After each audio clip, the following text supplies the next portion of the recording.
Bonjour, je suis Julien. Toujours dans cette première unité, je souhaite vous parler de phonétique. D'accord? Nous l'avons fait avec l'alphabet, avec les numéros. Maintenant, je vais vous parler de la phonétique du son O. Le son O peut avoir en français plusieurs orthographes. Tout d'abord, la plus simple, la lettre O, qui se prononce donc O.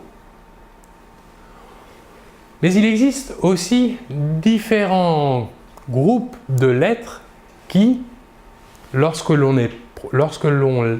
les prononce, se prononcent également O. Par exemple, E, A, U se prononce O. A, U, X se prononce également O. Un exemple, faux.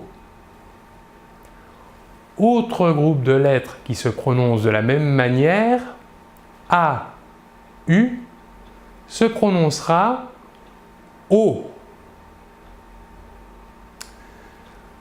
Voyons maintenant que si nous joignons la lettre O avec d'autres voyelles ou d'autres consonnes, ce groupe de lettres se prononcera de manière différente. Par exemple, si l'on joint la lettre O à la lettre N, nous obtiendrons le son ON. ON.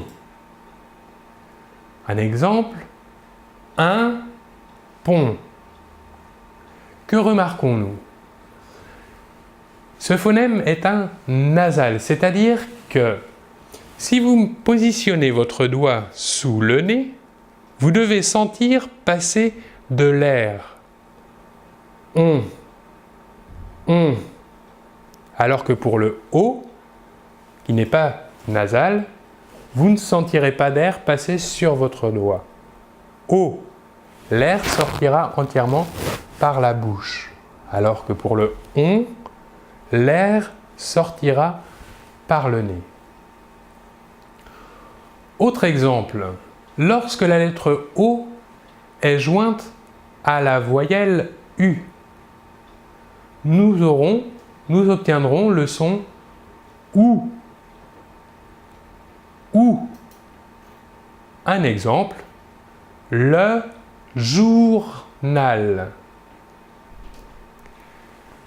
Troisième exemple, si l'on rassemble la lettre O et la lettre I, l'ensemble OI se prononcera OUA. OUA. Nous avons vu ce son dans les pronoms toniques de la première personne du singulier et de la deuxième personne du singulier. Par exemple, toi, moi. Enfin, si l'on joint le O aux lettres IN, nous obtiendrons le son moins. Moins. Ici aussi, le son est nasal. Moins. Nous sentons l'air passer sur notre doigt si l'on positionne le doigt sous le nez. Un exemple, le foin. Voilà pour la phonétique du son O. Je vous remercie beaucoup de votre attention et l'on se retrouve très bientôt. Au revoir.